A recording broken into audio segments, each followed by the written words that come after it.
If money disappeared tomorrow, it wouldn't happen, like a sudden explosion of disaster. It would unfold as a slow unraveling that people would realize too late. Even the first signs wouldn't feel catastrophic.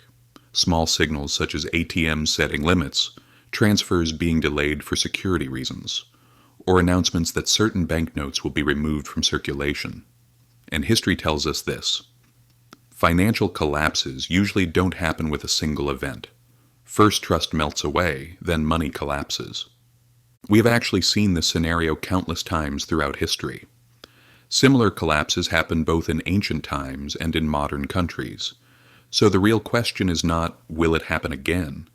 But when it happens, will we notice it in time?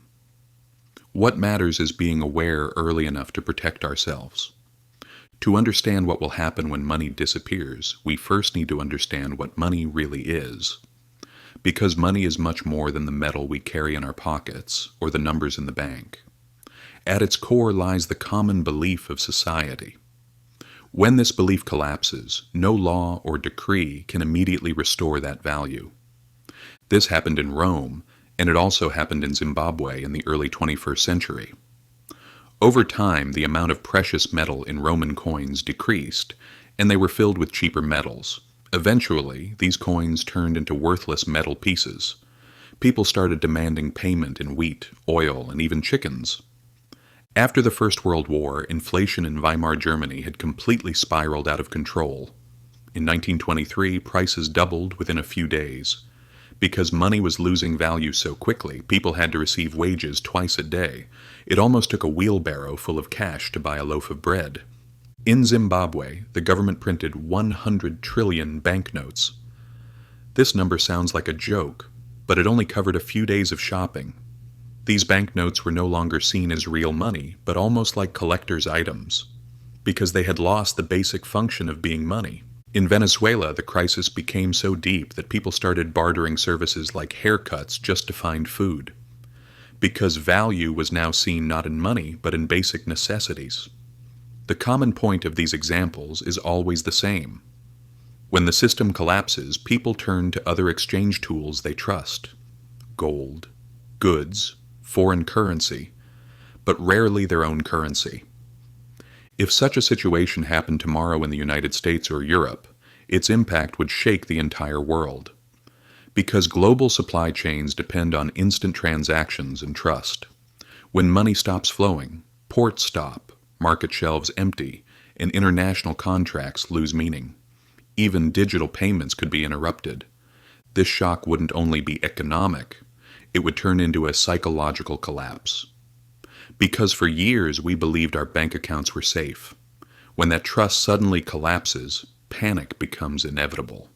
In history, when money collapsed, people didn't just lose their wealth, they also lost the order of daily life. In the past, such periods meant switching to a barter economy. Today, people look for alternative ways to store value. During periods of crisis in Argentina, the dollar almost became a lifesaver. In Russia, in the 1990s, foreign currency turned into a second economy. Today, many people see crypto as a way out, because crypto is decentralized and independent from government control. But we should remember that crypto needs electricity, internet, and technical infrastructure. In a major collapse, all these can become risky. This doesn't mean crypto won't work, of course. We have seen Bitcoin preserve its value during local collapses.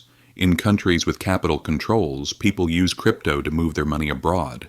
However, in a global collapse, crypto could only be one piece of the larger picture. Gold, on the other hand, holds a very different position. Throughout history, while monetary systems collapsed, gold managed to survive. From ancient Egypt to modern central banks, gold has always been considered the final refuge. Even gold jewelry was traded for food during crises. But gold also has disadvantages. It is hard to transport and risky in large quantities, and when governments are desperate, they may choose to confiscate gold. Indeed, gold ownership was banned in the United States in the 1930s. During a crisis, rules can change very quickly. So if money disappeared tomorrow, what would the first days look like? Most likely, there would be chaos. People would rush for basic necessities in markets. Gas stations might refuse to accept old currency or limit sales. Small barter networks could emerge quickly. A mechanic might work in exchange for food. A farmer could trade vegetables for medicine. Societies would begin to form small economies based on trust. The black market would expand not only in illegal products, but even in basic needs.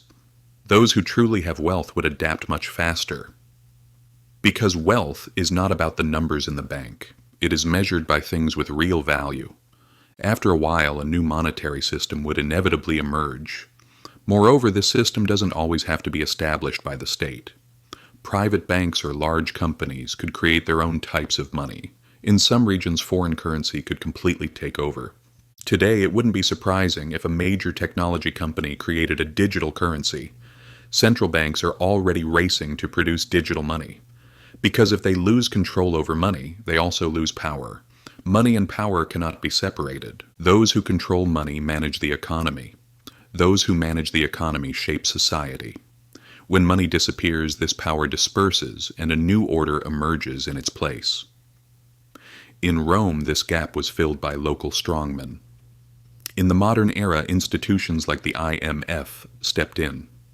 For the individual, the conclusion is very clear. If all your wealth sits inside the financial system, that wealth doesn't actually belong to you. Bank accounts, stocks, bonds, all are under the system's control. If the system wants, it can freeze, revalue, or completely eliminate them. Real wealth depends on diversity and resilience. Tangible assets, skills people need, or trust networks formed outside the system determine real value. If money disappeared tomorrow, most people would consider the day normal, until they tried to buy something. But those who are more careful notice these signs much earlier. Rising debt, inflation exceeding wages, central banks losing control. Political instability destroys trust quickly. History clearly shows how this happens. When the dust settles and a new system appears, those who preserve their real wealth realize that the world has started again. There will be new rules and new winners, but human nature does not change. If what I've told you has given you a new perspective, don't brush it aside. Ask yourself, what is real wealth? Because if the numbers in your bank account disappeared tomorrow, what would remain? Money is only an idea. And when that idea ends, you need something truly valuable in your hands. Subscribe. Because history has already given the answers, I'm only showing you where to look.